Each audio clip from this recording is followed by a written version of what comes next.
Bismillahirrahmanirrahim. Assalamualaikum warahmatullahi taala wabarakatuh. Alhamdulillahilladzi hadana li hadza wa ma kunna linahtadiya laula an hadanallah. Asyhadu an la ilaha illallah wa asyhadu anna Muhammadar Rasulullah. Allahumma shalli ala sayyidina Muhammad wa ala alihi wa ashabihi wat tabi'in wa tabi'ihim bi ihsanin ila yaumiddin, amma ba'd. Syukur kita kehadrat Allah Subhanahu wa taala. Malam ni kita dapat berjumpa sekali lagi. Kita mengharapkan kita sudah tidak ada masalah teknikal. Sebab minggu lepas saya guna handphone saja. So hari ni saya datang ke office ni. Agak-agaknya tak jadi, dah selesai isu internet kita dan sebagainya lah. So hari ni kita akan sambung kelas santai kita saja. Kita berkongsi di hujung minggu tentang pusaka secara umumnya. Sebab kita dah habis dah faraid, kita dah habis dah instrumen. Kita sedang dalam fasa untuk berbincang tentang pengurusan harta pusaka, dan kita pada perbincangan untuk menentukan sama ada sesuatu harta peninggalan si mati itu dia harta pusaka ataupun bukan harta pusaka. Kita kena filter sama ada benda itu harta pusaka ataupun bukan harta pusaka. Dan kita sambung perbincangan kita pada tajuk lesen ataupun permit senjata api. Ini pun pernah saya handle. Maknanya ada bila bapa dia meninggal, so dia duduk fikir senjata api itu perlu dipusakakan. Maknanya lesen tu akan dapat dekat anak. Seolah-olah lesen senjata api itu terus saya dapat ke anak. Sebab dia kira itu adalah perniagaan bapa dia. Walhal lesen senjata api, permit senjata api, dia bukanlah harta pusaka sebab dia lesen. Permit itu dia tidak berpindah, dia tidak diwarisi. Yang diwarisi ialah senjata api tu. Tapi masalahnya senjata api ni apabila pemegang lesen itu meninggal, maka kita kena serahkan senjata api itu ke balai polis. Sebab macam mana kita nak memiliki senjata api itu kalau tak ada lesen? Dia akan jadi masalah pula. Sebab memiliki senjata api tanpa lesen, maka ia bercanggah dengan undang-undang. Sedangkan kita waris nak pegang senjata api itu, lesen tu dia tidak diturunkan kepada waris. Jadi kalau ada yang selalunya yang si mati ni bekerja ataupun mempunyai perniagaan seperti security ke,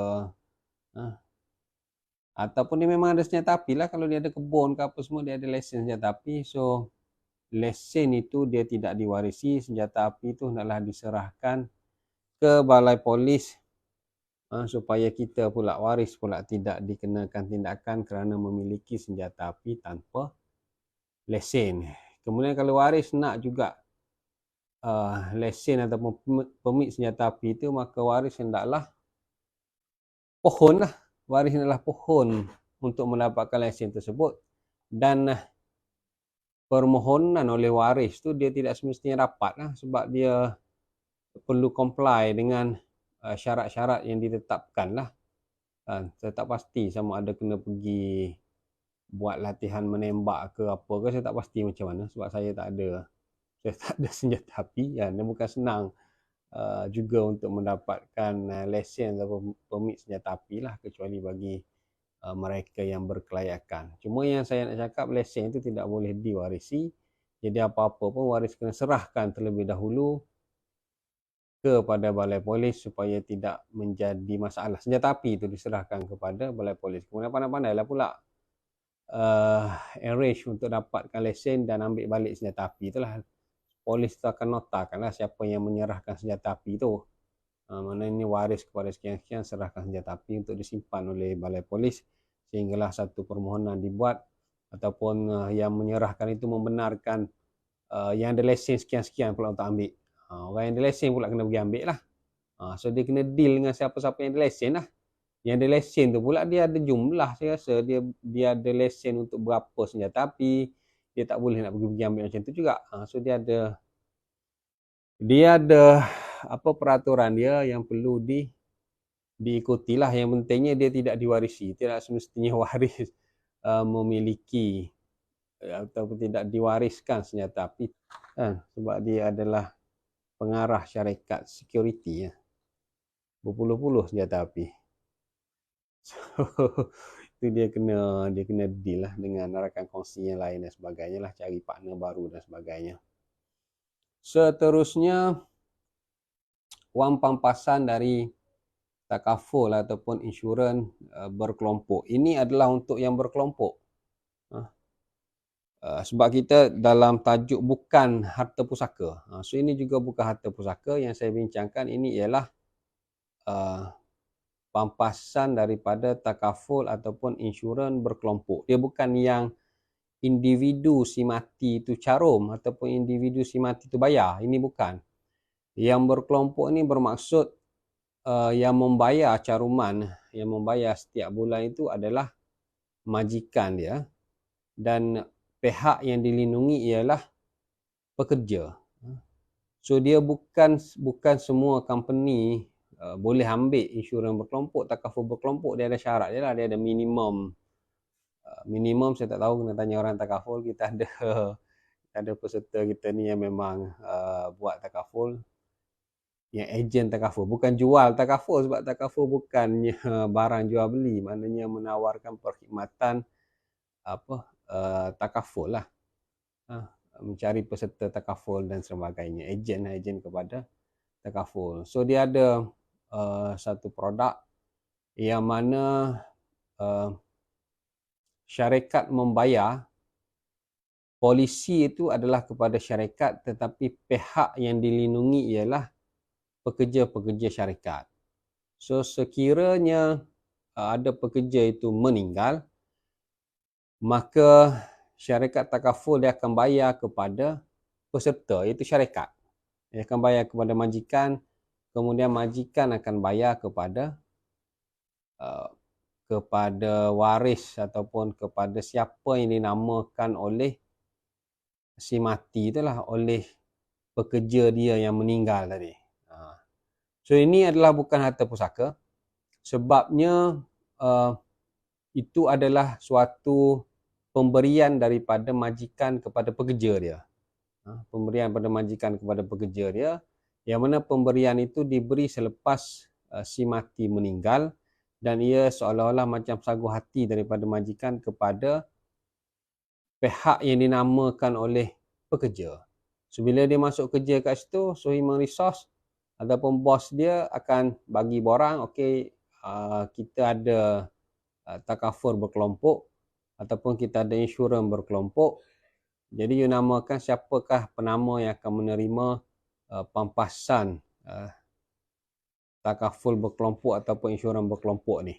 So dia pun namakanlah. Kalau dia namakan isteri dia, maka majikan adalah bagi kepada isteri pekerja tadi, sebab mengikut apa yang dinamakan. Sebab apa yang dinamakan itu dia menjadi satu kontrak antara majikan dengan pekerja. Kalau dia namakan anak sulung, kena bagi anak sulung lah. Sebab mungkin isteri itu isteri baru kan, tapi dia hasil anak sulung lebih baik anak sulung daripada bekas isteri pertama contohnya. So itu terpulang pada dia, tak seperti yang bagi pada isteri juga, mengikut siapa yang dia namakan. Sekiranya dia tak namakan siapa-siapa, itu kena mengikut prosedur majikan lah, prosedur syarikat tu pula. Kalau dia nakkan surat kuasa, so kena bagi surat kuasa lah. Yang pentingnya kita menghormati prosedur syarikat tu, sebab itu adalah pemberian syarikat. Syarikat yang mencarum, polisi adalah nama, polisi adalah polisi kepada syarikat. Cuma pihak yang dilindungi sahaja ialah pekerja. Dia menjadi juga pertanyaan sekiranya perkara tu adalah insurans, dia bukan takaful. So kalau ikutkan pendapat saya, walaupun dia adalah insurans, dia still menjadi patuh syariah. Patuh syariah apa? Bukan apa, sebab pekerja tu dia tidaklah memilih, bukanlah dia pilih sama ada takaful ataupun insurans. Seperti peguam. Peguam dia ada benda ni, dia ada takaful berkelompok. Sekiranya ada peguam yang meninggal, maka bar council, majlis peguam, dia akan bayar kepada penama yang dinamakan oleh peguam tu siapa. Peguam banyak enggak, saya dapat dalam 52,000 kalaulah berlaku meninggal semasa ada lesen lah, peguam yang ada lesen tu lah. So kalaulah dia namakan isteri dia, maka isteri dia akan dapat daripada law care punya, mana welfare department. So benda tu kita tak boleh pilih, sebab yang pilih ialah bar council. Bar council confirm pilih insurans, dia tak pilih takaful.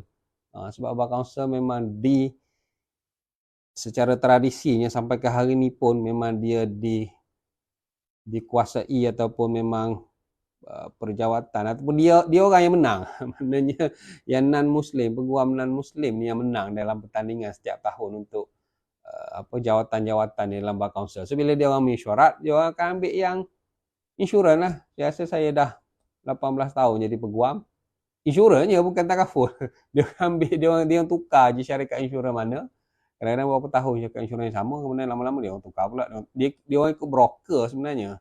Dia orang ikut Jardine kan, Jardine Lock Thompson, broker dia tu pula. Tapi insurans lah, bukan takaful pun. Tapi sebab kita pun tak boleh nak pilih. Kita tak boleh nak pilih takaful sebab kita tak ada suara majoriti di situ. Jadi pekerja, dia bukan dia yang pilih ialah majikan dia ataupun maknanya pihak yang membayar premium tu lah kepada syarikat takaful atau insurans. So wang tersebut bukannya harta pusaka, ini disebut di dalam Bayan Linnas. Bayan Linnas ini dikeluarkan oleh pejabat mufti wilayah Persekutuan pada zaman Dr. Zulkifli Muhammad Al-Bakri. Saya tak tahu sekarang masih lagi ada ke tak Bayan Linnas, saya tak ingat nombor berapa. Tapi ada disebut tentang isu ini kerana dia melihat kepada siapa yang membayar premium tu. So itu harta dia, kemudian cuma diberi sebagai hadiah, diberi sebagai satu ganjaran kepada keluarga si mati tu mengikut apa yang dinamakan oleh si pekerja tu semasa dia hidup. So dia bukan harta pusaka, mana dia tidak perlu untuk dibahagikan secara faraid. Dia kira itu adalah hak orang yang menerima sebab dia diberi selepas si mati itu meninggal, bukannya harta yang si mati kumpul semasa hayat dia. Setakat ni itulah dia punya justifikasi.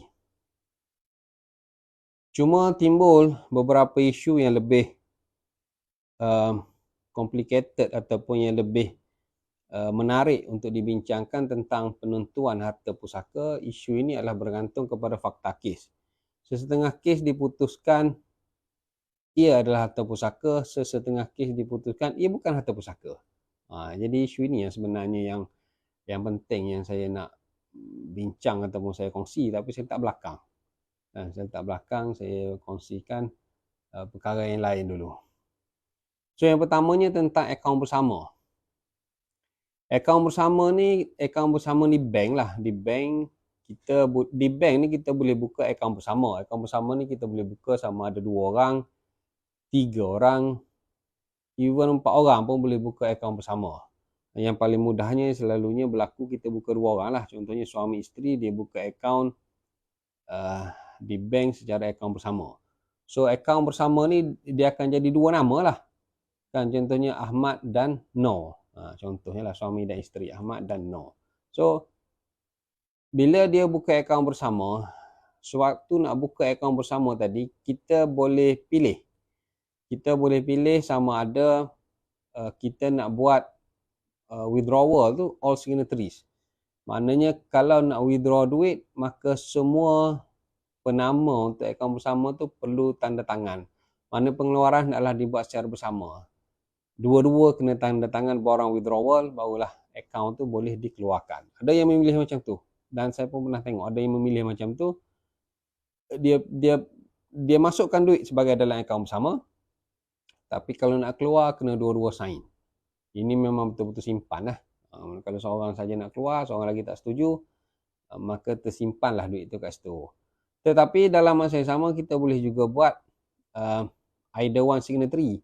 Ataupun kalau kita pilih tiga akaun bersama tadi, namanya tiga, kita boleh buat either two signatory ke, itu terpulang kepada kita masa kita buka akaun tu. So kalau lah dua nama tadi, kita boleh buat either one signatory contohnya. Kalau either one signatory ni, bank akan kad ATM tu, kad debit ATM kepada setiap penama. Kalau ada dua nama, dua-dua dapat kad ATM dan dua-dua boleh buka online banking. Sebab masing-masing boleh create ID dan password dan masing-masing boleh keluarkan duit daripada akaun tersebut tanpa izin daripada seorang lagi. Sebab dia either one saja. Jadi kalau letak duit banyak-banyak kat situ, isteri pun boleh keluarkan, suami pun boleh keluarkan. Jadi terpulang kepada masing-masing macam mana cara dia arrange. Kadang-kadang dalam bisnes pun kita buat akaun bersama supaya mudah. Sebab kalau nak tunggu dua orang nak sign kadang-kadang susah. So kita bagi aja kebenaran mungkin kepada akaunten kita dan kepada salah seorang daripada kita, bos. Contohnya terpulang macam mana. Cuma nak ceritanya berlainan cara kita manage akaun bersama itu menyebabkan kesannya kepada berlaku kematian kepada salah seorang juga adalah berbeza. So apabila buka akaun bersama, dia ada beberapa andaian. Yang pertamanya mungkin kita kata pemilikan dia sama banyak. Kalaulah semua pihak perlu tanda tangan untuk pengeluaran, maka jika salah seorang meninggal, maka akaun tersebut dibekukan. Sebab memang tak boleh lah nak keluarkan sebab seorang dah meninggal. Maka akaun tersebut akan dibekukan. Maka presumption of law-nya ialah pemilikan sama banyak. Maknanya kalau dia ada 100,000, dia bagilah. Kalau dua orang nama tadi, so 50,000 untuk si mati, 50,000 untuk si hidup. Tapi dia beku dulu. Kena dapatkan surat kuasa mentadbir, kemudian barulah akaun itu hidup balik, kemudian dicairkan akaun tersebut kepada pentadbir kena bagi 50% tu kepada orang yang hidup dan 50% lagi tu diuruskan secara pusaka. Sebab dia buat either one signatory, mati salah seorang, akaun beku. Dan ini adalah berlaku kepada klien saya pun. Dia buat dua beradik, abang dengan adik. Yang meninggal abang meninggal sebab kanser. Jadi adik pun tak boleh keluarkan duit tu juga. Jadi macam itulah. Bila adik tak boleh keluar, kita kena buat surat kuasa yang abang tu lah. So bila buat surat kuasa yang abang tu pula, anak-anak dia tak tahu abang dia ada akaun bersama ni. Sebab ini kan bukannya duit abang dia seorang. Duit abang dia simpan dengan adik dia adalah beberapa perkara yang dia orang bersetuju untuk disimpan bersama antara abang dan adik. Jadi anak-anak abang pun tak tahu. Dia tertinggal pula harta tu. Jadi pula harta tu tinggal lah. Mana kena submit barang P lah pula untuk sebab si adik pun dia jenis outstation, dia pun tak perasan, dia ingatkan duit tu tak beku kan, rupanya duit tu beku. Dan barulah dia berjumpa dengan keluarga si abang. Dia jumpa saya dulu sebenarnya. Dia kata tak boleh lah kalau duit beku tu untuk dia kena uruskan secara surat kuasa mentadbir lah. Betul lah bank beku kan sebab kau buat both signatory. So kalau tak nak beku, kita buat either one signatory. So kalau kita buat either one signatory, duit itu tidak beku. So apa yang berlakunya ialah kita seolah-olah cakap segala duit dalam akaun bersama ini adalah milik aku, dalam masa yang sama ialah milik kamu. Sekiranya aku mati, maka semua duit ni kau boleh guna. Bukan sekiranya aku mati, masa aku hidup pun kau boleh guna dah. Sebab either one signatory, seolah-olah kita lafazkan macam tu dekat, kita bagi contoh isteri lah, mudah. So saya menghibahkan duit, keseluruhan duit di dalam akaun bersama saya ni kepada isteri saya masa dia hidup. Sebab itulah masa dia hidup, dia boleh guna juga akaun tu. Sekiranya saya meninggal, maka semua duit tu adalah duit dia belaka. Tapi sekiranya isteri saya meninggal, saya pun boleh guna juga. Jadi semua duit tu duit saya belaka. Jadi dia sudah pun ada hibah rukbah secara bersilang. Hibah rukbah ni maknanya sekiranya penerima meninggal lebih awal sebelum daripada pemberi, maka harta hibah kembali kepada pemberi. Sebab kita dah hibahkan dekat isteri kita keseluruhan duit di dalam akaun bersama, isteri kita juga dia menghibahkan keseluruhan duit dalam akaun bersama kepada kita, kepada suami tadi. Jadi akaun tu tak beku. Akaun tu tak beku, jadi kalaulah isteri meninggal, suami boleh guna. Kalau suami meninggal, isteri boleh guna. Kalau dua-dua tak meninggal pun, dua-dua boleh guna secara either one. Kan jadi berebut pula, dia berebut masalah agak. Maknanya dia bukan berebut, maknanya dia faham inilah duit kita bersama. So ada masa tertentu awak guna, ada masa tertentu saya guna. Kan? Sebab duit tu mungkin kita boleh simpan untuk macam tabungan untuk bersama. Bila tiba time hari raya ke nak beli lansir, guna duit tu beli lansir. Contohnya kan, ataupun bila setahun sekali nak renew rotek ke kan, so duit tu ditabungkan dalam akaun bersama, so bolehlah guna.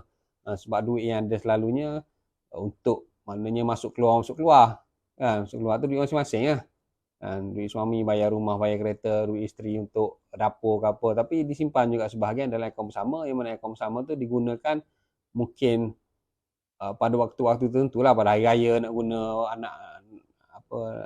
anak-anak sekolah nak beli apa, so mungkin guna pada akaun bersama. Tak tahu, itu cara masing-masing dia punya cara untuk dia tadbir kewangan dia. Tetapi kalau dah masuk dalam akaun bersama, dibuat semasa buka akaun tu sebagai either one signatory, maka yang bagusnya ialah duit tu tak beku. Duit tu tak beku dan mahkamah putuskan bahawasanya sudah pun berlaku hibah rukbah secara bersilang antara dua orang tadi, menyebabkan dia tidak jadi pusaka. Sudah pun diputuskan, so kita tak payah bimbang lah. Dan ini adalah saya rasa satu cara untuk kita manage sebagai duit emergency ataupun duit poket kepada pasangan kita. So kita letak certain amount kat situ. Kita boleh letak lah, jangan letak terlalu banyak sebab mungkin dia punya dividen tu tak banyak pada akaun bersama. Yang banyak kita letaklah pada ASMB ataupun tabung haji, ataupun letak pada FD dan sebagainya. Tapi kena ada jugalah pada akaun bersama itu sebagai, orang kata bila meninggal pasangan tu ada duit segera yang mana tidak dibekukan. Kalau semua beku, macam mana pasangan kita dengan duit susunya, dengan duit pampers contohnya lah, mengikut case by case basis lah, pandai-pandai lah manage. Tapi yang pentingnya kalau kita nak letak dalam duit akaun isteri kita, kita bimbang isteri kita mati, beku juga akaun dia. So masalah juga kita pula tak boleh nak keluar duit. Kalau letak dalam akaun kita banyak, mati kita dia pula tak boleh nak keluar. Jadi masing-masing beku. Jadi letak dalam akaun bersama tu lah, supaya kalau dia meninggal pun kita boleh guna, kalau kita meninggal pun dia boleh guna, macam tu. Pada amount yang dipersetujui secara bersama dan kita buat either one signatory. Saya adalah akaun bersama ni. Tapi saya tak cakap kat isteri saya dia boleh ada ATM tu. Nanti banyak pula duit dikeluarkan dia. Saya je simpan ATM, saya bagi yang jarang je kat dia. Tapi yang pentingnya dia tidak beku lah akaun tu. Dan sekiranya akaun tu seorang pemilik tu meninggal, suami meninggal, kemudian isteri dia tak tahu ATM suami dia pun tak ada ATM sendiri, ataupun dia terlupa sebab selalunya banyak suami yang guna, dia boleh aja pergi dekat counter bank tu, dia pergi dekat bank tu, dia kata akaun ni akaun bersama, saya adalah salah seorang penandatangan, so akaun tak beku tapi saya tak tahu PIN password yang PIN number ATM yang husband saya, jadi saya nak apply PIN number saya sendirilah. Bank keluarkan aja, tak ada susah pun bank keluarkan ATM baru kepada isteri itulah, sebab dia adalah pemilik bersama. Tak ada masalah, bank bagi je tolak RM8, RM8 ke RM12 daripada akaun tu dan dia boleh guna je lah. Dan ini pun memang berlaku juga kepada beberapa klien saya yang mana si ibu atau isteri boleh guna lah, sebab dan memang dalam kes tu memang akaun bersama yang paling banyak duit. Si anak-anak pula tak puas hati kan. Anak tak puas hati apanya, sebab dah ayah allocate duit tu untuk bersama tu lebih banyak kan. Ayah ada juga akaun lain tapi tak sebanyak dalam akaun bersama. Yalah, tak puas hati pun tak puas hati dengan mak sendiri juga, tapi manusia kadang-kadang macam tu lah. Kalau tak puas hati, tak puas hati juga. Tapi saya kata benda tu saya tak masukkan dalam senarai harta pusaka, sebab bagi saya dia bukan harta pusaka. So puan boleh guna, tapi bila anak-anak dia komplain, dia yang pula jadi rasa tak sedar hati ya. Dia pula rasa tak sedar hati sebab anak komplain nanti kecil hati mak. Tapi si ayah tu dah bagus dah dia buat sebagai akaun bersama. Tapi itulah Sepatutnya bila dah buat macam tu, bagi saya itu adalah salah satu alternatif perancangan supaya ada sebahagian wang itu tidak dibekukan oleh bank. Kemudian ada juga akaun bersama yang mana sebenarnya salah seorang penama adalah pemegang amanah. Dan contohnya dia kerja outstation, jadi dia buat satu akaun bersama. So dalam akaun tu dia dengan adik dia, tapi semua duit itu adalah duit dia. Dia cuma letak adik dia sebagai penama satu lagi supaya memudahkan adik dia manage urusan dia di Malaysia ni. Dan contohnya lah, jadi adik dia sebenarnya pemegang amanah. Jadi adik dia lah yang bayar cukai tanah, yang bayar cukai pintu, yang collect sewa, kemudian masukkan kat situ. Kalau upah, adik dia ambil upah. Jadi kalau macam tu, dia kena jujur lah. Si adik tu kena jujur, ini sebenarnya duit ni duit seorang lagi, aku ni tukang manage saja. Jadi benda-benda macam ni sebenarnya waktu kita buka akaun bersama, benda tu tidak dizahirkan kepada bank. Jadi bank tak tahu. Bagi bank, bila akaun bersama, tengok kepada cara operasi dia tu, tengok kepada bagaimana dia diarahkan semasa buka akaun. Kalau kau kata semua perlu tanda tangan, maka aku bekukan. Kalau salah seorang sahaja yang perlu tanda tangan, ataupun salah 2 orang, kalau dia 3 orang, maknanya selagi ada pemilik akaun yang hidup, selagi itu akaun tersebut survive. Selagi itu akaun tersebut survive. Dia panggil klausa survivorship clause. Maknanya klausa kemandirian. Maknanya berterusanlah akaun tu. Dan benda ni di-challenge di mahkamah sebenarnya dalam kes Rafizah binti Mak Zain. Mahkamah memutuskan tindakan bank yang tidak membekukan akaun bersama tu adalah betul. Kerana itu yang dipersetujui semasa akaun tersebut dibuka. Kemudian dalam kes, saya kalau tak silap saya tengok nama apa, saya tulis kat sini kes. Dalam kes Jariah ni, dalam kes Jariah binti Yahya ni, diputuskan di Mahkamah Syariah pada tahun 2010.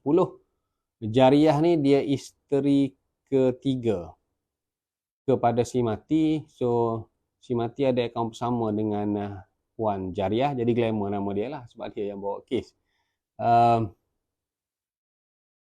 Dia bukan Jariah lah, sebab yang 3 lagi tu adalah Jariah yang isteri ketiga ke Nur Hasiah isteri ketiga, saya tak ingat mana satu ni. Mungkin Hasiah isteri ketiga kot, sebab Hasiah menjadi defendant. Kena tengok balik kes ni siapa yang isteri ketiga. Yang ada akaun bersamanya adalah isteri ketiga kepada si mati.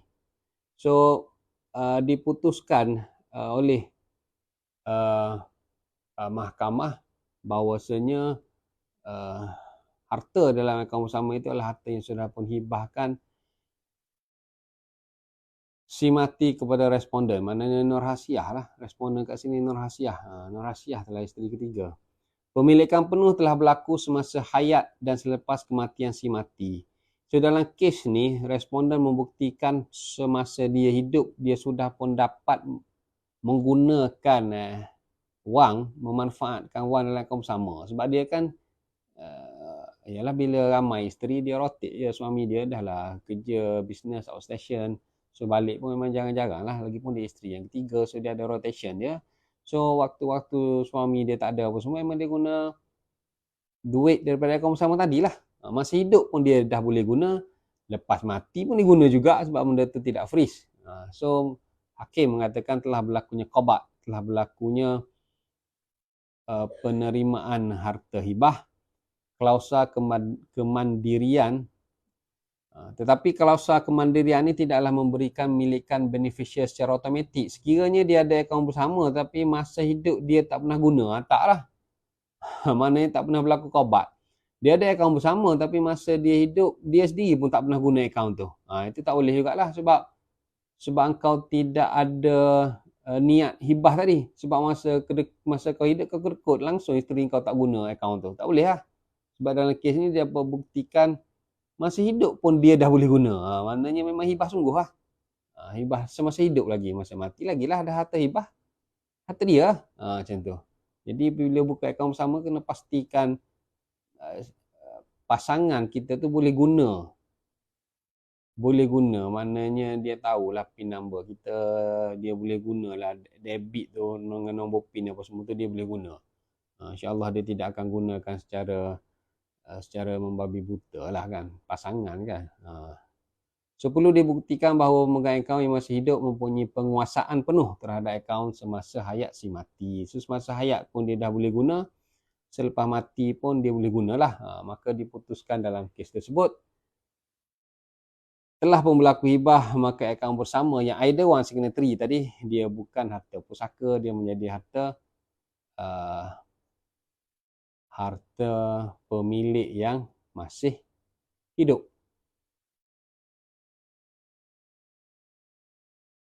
Kalaulah semua perlu tanda tangan, maka akaun dibukukan, dibahagi sama rata antara pemilik akaun. Macam saya cerita tadilah. So akaun bersama ni konsep dia seperti juga dia panggil joint tenancy. Joint tenant dia panggil joint tenant. Joint tenant ni ada pada hartanah ataupun konsep hartanah di Pulau Pinang dan di Singapura. Di Melaka saya tak pasti sebab Singapura dengan Pulau Pinang kalau nak kira dia negeri-negeri selat. So di sana ada satu akaun, ada sejenis tanah di Pulau Pinang di mana di dalam geran tanah tu dia tulis joint tenant. Bila dalam geran tanah dia tulis joint tenant, pemilikan dua orang, salah seorang meninggal, maka tanah tersebut menjadi milik seorang yang masih lagi hidup. Itu undang-undang dia bagi tanah-tanah yang ada tulis joint tenant. Saya tak tahu berapa banyak tanah sebab saya bukan orang Penang, tapi ini pun ada diputuskan di mahkamah. Saya tak tunjukkan kat sini nombor kes apa semua, saya tak ingat. Tapi itu tanah yang bersifat joint tenant. Sekiranya matinya pemilik yang seorang lagi, maka tanah tersebut dipindah milik kepada yang masih hidup. Dia jadi pemilikan penuh yang masih hidup. Itu bagi tanah joint tenant. Dan ini dibawa ke mahkamah kerana waris kepada si mati mendakwa hal ini bercanggah dengan faraid. Sepatutnya apabila ada dua nama pada geran tanah, berlaku kematian kepada salah seorang, so 1/2 tu hendaklah difaraidkan dan undang-undang tanah ini bercanggah dengan faraid. Tetapi hakim Mahkamah Tinggi Pulau Pinang pada masa tersebut memutuskan ini adalah undang-undang tanah. Undang-undang tanah kita kena ikut undang-undang tanah lah. Sebab ini sudah pun dibuat, negara sudah membuat undang-undang tersebut. Jadi bila negara tu membuat undang-undang tersebut, dan ini lama sebelum merdeka lagi, joint tenant ada di Pulau Pinang ni. Mereka undang-undangnya ialah dia tak ada tempat lain di Pulau Pinang je. Jadi dia panggil dia menjadi pemilikan penuh pihak yang hidup sebab dia joint tenant. Jadi mahkamah mengatakan faraid tidak terpakai, undang-undang tanah itu terpakai. Dia adalah alasan dia, panjang lebar alasan dia, saya pun tak jadi isu lah sebab mahkamah dah buat keputusan, kita nak bahas apa lagi, kita macam tu je lah. Sebab apa? Sebab dia kira macam tadilah, dia kira macam antara dua orang tu dia sudah hibah secara rukbah. Kalau aku sudah hibahkan tanah aku kepada kau, kalau aku mati jadi tanah kau, kalau kau mati jadi tanah aku. Ni macam tu. So di Pulau Pinang saya tak tahu berapa banyak tanah yang macam tu, tetapi perkara ni berlaku berleluasa ataupun berlaku agak banyak di Singapura, negara jiran kita Singapura, apabila kerajaan Singapura mengiktiraf tanah joint tenant ni. Tanah joint tenant ini dikira sebagai sekiranya dia bagi pilihan, dia bagi pilihan kepada pemilik hartanah, pemilik harta rumah ni. Singapura kebanyakan rumah dia adalah apartmen lah. Apartmen ataupun kondo. So sekiranya ada joint tenant pada pemilikan tanah rumah tadi, pihak-pihak mempunyai pilihan untuk menyediakan instrumen, dia panggil instrumen hibah rukbah, hibah dengan syarat rukbah. Maknanya kalau aku mati dapatkan kau, kalau kau mati dapatkan aku. So masing-masing buat, dua-dua buat lah. Dua-dua buat. Dan benda ni didaftarkan kepada lembaga perumahan ke, Kementerian Perumahan ke, apa nama dia di Singapura tu lah. Dia tidak automatik. Kalau joint tenant tadi dia tak ada dokumen tambahan, maka yang mati itu jadi pusaka. Tapi kalau dia ada buat dokumen tambahan, maka dia tak jadi pusaka. Dia akan jadi pemilikan kepada pihak yang masih hidup. Sebab joint tenant tadi berkuat kuasa. Jadi para peguam dia boleh cari makan lah di Singapura sebab dia boleh buat instrumen hibah rukbah tadi untuk yang joint tenant tadi. Di Malaysia kalau kita buat tak semestinya berjalan. Sebab di Malaysia ni dia belum develop lagi hibah dengan syarat rukbah tadi dia belum develop. Kalau buat ia kena pergi pula ke mahkamah kalau di challenge jadi banyak. Jadi banyak sebab Kementerian Perumahan kita tak pernah endorse. Macam tu. Dan benda tu tak pernah endorse di dalam enactment. Nama hibah pun tak ada, fatwa hibah pun ada Selangor saja. Jadi benda tu tak berjalan. Dia boleh buat, instrumen hibah tu boleh buat, tetapi dia tidaklah akan confirm berlaku. Kalau lah dicabar, maka kena bawa ke mahkamah dan kena berhujah panjang lebar begitu beginilah. Kalau tak dicabar boleh. Sebab kita boleh ambil secara persetujuan sama ada DDA ataupun affidavit persetujuan. Tapi di Singapura lain sebab lembaga perumahan dia sudah pun endorse benda tu. Apabila MUIS, Majlis Agama Islam Singapura endorse, so lembaga perumahan dia pun endorse. So dia bila lembaga perumahan endorse, lembaga perumahan tu akan tukar nama pada geran tanah tu, strata dia tu. Macam tu lah lebih kurang. Saya tak pasti nama dia lembaga perumahan ke bukan kementerian kot sebab dia negara kecil je. Kita ni kementerian lah kita panggil. Tapi kita lain sebab kita ada setiap negeri ada sultan ada apa pula, dia lain undang-undang tu. Jadi benda ni lebih mudah lah sudut pewarisan di Singapura. Tapi tak apa, yang tanah tu kita biarkan dengan sebagaimana yang ada sekarang ni sebab benda tu lambat lagi untuk develop. Tapi akaun bersama sudah pun diiktiraf oleh mahkamah di negara kita sejak 2010 lagi, dah 13 tahun. Jadi kita manfaatkan yang tu dulu. Lepas ni bukalah akaun bersama dan buatlah either one signatory. Percayalah pada pasangan kita sebab kalau kita letak duit kat situ, semasa kita hidup pun kita benarkan, kita dah buatlah kad ATM dan sebagainya supaya benda tu mudah. Kalau kita tak percaya dekat isteri kita, maknanya something wrong somewhere juga lah. Kan? Maknanya kena ada lah amount yang dipersetujui tu. Dan diletakkan di situlah. Kemudian saya sentuh juga sikit lagi tentang pampasan kematian. Pampasan kematian ini sebenarnya dari sudut sifat dia bukan harta pusaka sebenarnya. Sebab pampasan ini bermaksud diberi selepas berlaku kematian. Contohnya berlaku aksiden. Kawan saya pun ada berlaku aksiden, kan berlanggar motor dengan lori contohnya. Lori tu pergi U-turn tempat tak boleh U-turn. So contohnya jadi dia pun terlanggar lah. Dan dia meninggal lah sebab dia motor. Jadi so dibuat tuntutan insurans terhadap lori tersebut dan sebagainya dan dapat duit pampasan kematian tadi. Secara umumnya duit pampasan tersebut bukan harta pusaka kerana duit tersebut diperolehi selepas berlakunya kematian. So duit tu diberi kepada plaintiff lah, siapa yang menuntut. Kalau isteri yang menjadi plaintiff, maka duit tu diberi kepada isteri si mati tadi. Lawyer yang buat aksiden ni buatlah benda ni. Dan dia bagi. Dan isteri tadi tak perlu bahagi faraid lah sebab benda tu bukan harta pusaka. Benda tu adalah pampasan kematian kerana dia yang menjadi plaintiff dan dia menuntut atas kecuaian yang berlakunya kematian kepada pasangan dia. Tadilah contoh kes. So dia bukan harta pusaka, dia adalah saku hati kematian. Contohnya juga seperti kes kren yang jatuh menimpa jemaah haji Malaysia. Dia bukan harta pusaka sebab dia pergi haji pada tahun tersebut yang banyak renovation pada masa itu dan berlakunya kren jatuh menimpa jemaah haji. Saya rasa dalam 6 orang ke. So kerajaan Arab Saudi membayar pampasan. Saya tak tahu berapa dibayar pada zaman Dr. Mujahid menjadi Menteri Agama pada masa tersebut. So diberi kepada kerajaan Malaysia. So diberi G2G, diberi antara government kepada government. Kalaulah 1 juta satu keluarga, diberi 6 juta contohnya. So dia tak bagi pada keluarga tu. Dia bagi daripada kerajaan kepada kerajaan. Dia tengok contoh ni saya tak ingat fakta detail. Contohnya 6 orang jemaah haji Malaysia meninggal, maka kerajaan Arab Saudi kata okey aku bagi dekat Malaysia 6 juta. Jadi pandai-pandailah pula Malaysia. Jadi benda tu dia tidak jadi pusaka.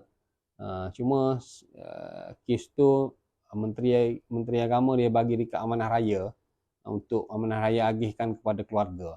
So cara amanah raya bagi pun tak sah, tapi benda tu bukan harta pusaka. So bila dia tulis siapakah waris, so amanah raya bagi kepada siapa, sebenarnya benda tu tidak tertakluk kepada faraid tu maksudnya, sebab pampasan kematian bukan harta pusaka. Seperti juga contoh kalau yang yang ada juga dilaporkan faedah kematian seperti kes Allahyarham Komando Major Muhammad Zahid Armaya. Kan dia adalah komando yang mati sewaktu berlaku latihan kan. Waktu berlaku latihan tu dia meninggal kerana tertembak.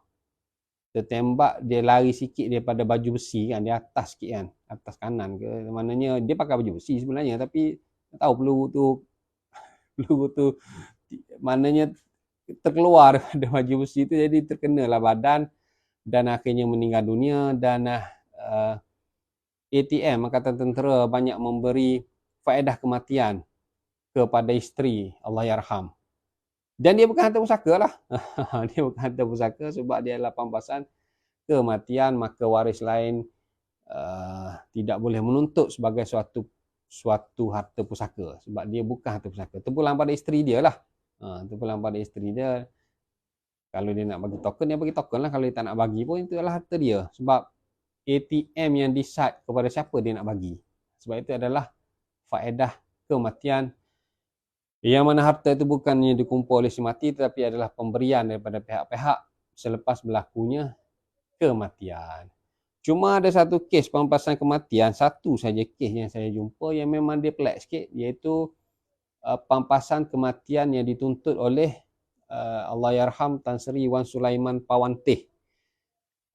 Tan Sri Wan Sulaiman Pawanteh ni adalah salah seorang hakim yang dibuang di dalam krisis kehakiman 1988 semasa Tun Saleh Abbas menjadi ketua hakim negara. Hakim, ia ada lebih kurang 6 orang juga saya rasa yang hakim-hakim dibuang ni. Hakim-hakim yang lain tidaklah membuat tuntutan secara agresif. Bahkan sampai satu tahap hakim lain senyap. Bekas-bekas hakim tu dah dia senyap.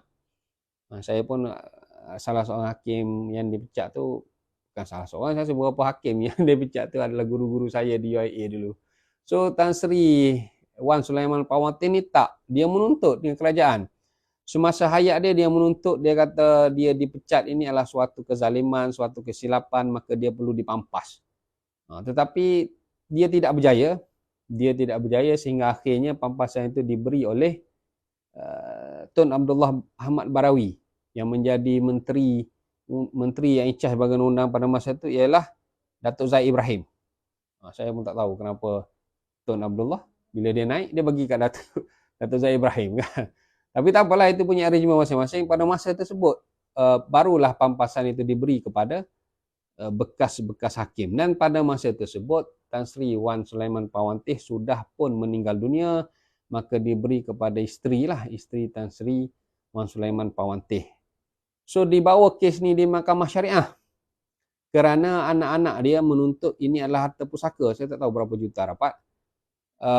Anak-anak dia menuntut ini bukan harta kerajaan pampasan kematian semata-mata, tapi ini adalah harta pusaka kerana semasa hayat si mati ni dia sudah pun berusaha untuk mendapatkan pampasan tersebut. Bukannya dia saja dia mati bagi macam tu, tak. Dia sudah pun ada usaha. Di peringkat Mahkamah Tinggi diputuskan bukan harta pusaka, tetapi Mahkamah Rayuan Syariah memutuskan ia adalah harta pusaka. Jadi ini dia lain sikit. Pampasan kematian tapi jadi harta pusaka sebab hakim mengatakan adanya usaha semasa hidup si mati tu menuntut daripada kerajaan, berbanding dengan yang lain. Yang lain tu dia tak ada usaha. Dia tiba-tiba saja pembayaran dibuat oleh pihak kerana sagu hati kematian tu. Tapi yang ni sebab dia sendiri yang berusaha. Jadi ada dibuktikan di mahkamah adanya usaha. Memang Tan Sri Wan Sulaiman Pawanteh dia berusaha. Sebab dia memang orang lain mungkin tak puas hati juga, tapi tak adalah usaha macam dia. Dia memang agak agresif menuntut pampasan di atas pemecatan yang baginya adalah sebagai tidak sah. Jadi berdasarkan faktor dia ada berusaha tadi, maka kerajaan memutuskan, bukan kerajaan, maknanya Mahkamah Syariah, Mahkamah Rayuan Syariah memutuskan ia adalah harta pusaka. Dan akhir sekali sebelum habis tajuk ni, tentang papasan takaful atau insurans. Yang ini adalah individu itu sendiri yang menyumbang, yang membayar premium. Berlainan dengan takaful berkelompok tadi. So kalaulah yang takaful, kita ada 3, sama ada peserta, dia panggil peserta takaful boleh memilih pelantikan wasi ataupun boleh memilih pemberian hibah, ataupun dia buat absolute assignment, penyerahan hak mutlak. So ini jelaslah, kalau dia lantik wasi, maka itu adalah menjadi harta pusaka yang mana wasi kena uruskan sebagaimana pusaka, bayar hutang, buat badal haji, kalau ada wasiat-wasiat, kemudian barulah difaraidkan. So kalau yalah macam itulah, so dia akan ikut faraid. Tapi kalau dah bagi hibah, maka dia bukan harta pusaka, ialah harta penerima hibah. Tapi harta penerima hibah ni terpulang kepada penerima hibah lah. Kalau dia rasa dia nak bayar hutang, dia bayar hutang bagi si mati. Kalau dia tak nak bayar pun dia tidak salah, kerana dia mutlak menjadi harta dia. So ada juga kes yang saya handle, dia memang bayar hutang tapi bukan bayar hutang si mati, bayar hutang dia lah. Sebab dia pun ada hutang juga. Yang si mati tu dia kata, jual dululah rumah, sebab si mati pun ada rumah. Nanti jual rumah tu baru kita bayar hutang si mati. Sebab yang duit hibah ni, saya nak bayar hutang saya dulu. Saya bayar hutang saya, hutang kereta, hutang personal loan. So jadi at least gaji saya tu tak dipotong. So banyaklah sikit saya dapat gaji tidak dipotong. Tidak gaji saya kena bayar rumah, saya kena bayar kereta. Bayarlah hutang-hutang saya dulu supaya gaji saya tu penuh daripada duit hibah takaful tadi. Hutang si mati dia tak bayar. Yalah betul lah, sebab dia kata lepas ni anak sekolah pun saya kena bayar, sebab dah tak ada suami kan. Tapi terpulanglah pada penerima hibah. Tak ada masalah pun, saya bukan kata salah, tapi kita tak boleh nak kata beri hibah sebab nak bayar hutang, itu salah lah. Beri hibah terpulang kepada penerima hibah. Lantik wasi, yes, wasi wajib bayar hutang sebab dia ikut flow yang kita belajar sebelum ini tentang pengurusan harta pusaka. Yang akhir sekali ialah penyerahan hak mutlak, absolute assignment. Absolute assignment ni kita dah mengamanahkan duit itu kepada penerima serah hak. Kita kena ikat dengan surat ikatan amanah lah. Kalau kita tak ikat, dia rapatkan dia je lah. Sebab dah absolute assignment ni, kita dah transfer hak tu kepada dia, kepada orang lain. Selalunya kita akan ikat dengan surat ikatan amanah lah. Dalam surat ikatan amanah tu kita pula cerita. Ada setengah tu dia buat dalam surat ikatan amanah, dia kata duit pampasan takaful dia ni 1 juta, saya mengarahkan pada setiap bulan pemegang amanah bagi dekat isteri saya 10,000, dan setiap bulan bagi dekat anak saya 10,000 dibagi 3 orang anak. Jadi setiap bulan jadi bank pula syarikat amanah tu, habis 20,000 sebab 10,000 bagi isteri, bagi 3,333 kepada setiap anak tu. Jadi setiap bulan berlakunya keluar 20,000 kan, duit 1 juta. Sebab dia arahkan macam tu kan. Dia sedikit apa arahan dalam surat ikatan amanah. Dalam kalau memilih absolute assignment. Cuma absolute assignment sekarang ni dia tak berapa laku sebab dia kena bayar full ad valorem duty stamp. Kalau 1 juta kena bayar 24,000. Nak bayar premium, nak bayar nak tabarruk setiap bulan pun tak berapa nak cukup, nak bayar 24,000 duty stamp. So itu isu-isu yang ejen takaful kena explain betul-betul lah, yang mana paling sesuai untuk peserta takaful. Kalaulah insurans, maka yang menjadi hak faraid hanyalah jumlah caruman sahaja, jumlah pokok. Kalau dia bayar 100,500 sebulan, setahun ataupun 10 bulan 1,500, tahun jadi 1,800. 10 tahun baru 18,000. Lepas 10 tahun meninggal, maka 18,000 itu sahaja yang menjadi pusaka. Yang baki itu adalah wang tidak patuh syariah yang perlu diberi kepada, mudahnya ialah kita masukkan kepada Baitul Mal sebagai wang tak patuh syariah. Sebab hanya 18,000 itulah yang pokok tu saja yang difaraidkan. Yang lebih itu wang tidak patuh syariah yang sebenarnya boleh digunakan untuk kebajikan awam lah. Kalau dia tak nak bagi dekat Baitul Mal wang tidak patuh syariah, maka dia boleh buat juga untuk kebajikan awam. Contohnya dia pergi kalau musim banjir adanya jambatan yang runtuh, dia buat jambatan, boleh, tak ada masalah, asalkan untuk awam. Tapi minyak kereta dia tu bukan untuk awam, minyak kereta dia tu untuk dia. Betul-betul untuk awam lah, buat jalan raya ke tempat pedalaman jambatan dan sebagainya, tapi susah kerja lah, banyak kerja. Tapi setengah orang ni suka buat kerja macam tu sebab dia nak naik nama dia kan sebagai hero contohnya. Tapi menggunakan duit wang tidak patut syariah. Untuk orang awam tak apa. Tapi cara mudah pergi aja dekat Baitul Mal, ejen-ejen Baitul Mal yang mengutip kan, contohnya lembaga zakat, pusat zakat dan sebagainya, bagi tapi bagi tahu inilah wang tidak patut syariah daripada insurans, supaya dia rekodkan lah berapa banyak tahun tu kutipan untuk wang tidak patuh syariah. Cuma di dalam fatwa kebangsaan dia sebut juga sekiranya waris itu miskin, maka waris dibenarkan untuk menggunakan wang insurans tadi pada kadar kemiskinan. Cuma kadar kemiskinan tu jadi susah je lah untuk ditemin. Kadar kemiskinan tu perlu ditentukan macam mana kadar kemiskinan tadi. Tapi banyak juga kes diguna je lah. Itu jadi masalah juga tu. Tapi untuk mengelakkan pada masalah ini, berpindahlah daripada insurans kepada takaful, kerana insurans itu adalah haram, kerana akad dia adalah membeli risiko, membeli sesuatu yang tiada, membeli risiko, membeli sesuatu yang tiada, tidak ada ketetapan. So dia ada gharar dan maisir dekat situ, dia adalah haram. Tetapi takaful dia bukan membeli risiko, tetapi dia tabarruk. Dia sama-sama menabung dan sama-sama bersetuju supaya wang tabungan itu digunakan kepada kawan-kawan kita yang ditimpa musibah. So saya ingat itu saja untuk tajuk penentuan harta pusaka ni, sama ada harta pusaka atau bukan harta pusaka. Kita akan kepada tajuk lain minggu depan. Saya tak pasti lagi, nanti saya mention di dalam Facebook saya itulah. So saya ingat apa yang baik datangnya daripada Allah Subhanahu Wa Taala, apa yang kurang itu kerana kelemahan saya.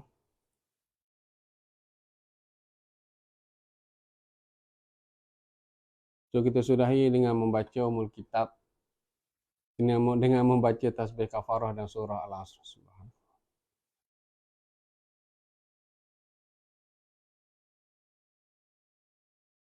Wabillahi taufiq wal hidayah. Wassalamualaikum warahmatullahi taala wabarakatuh. Terima kasih semua.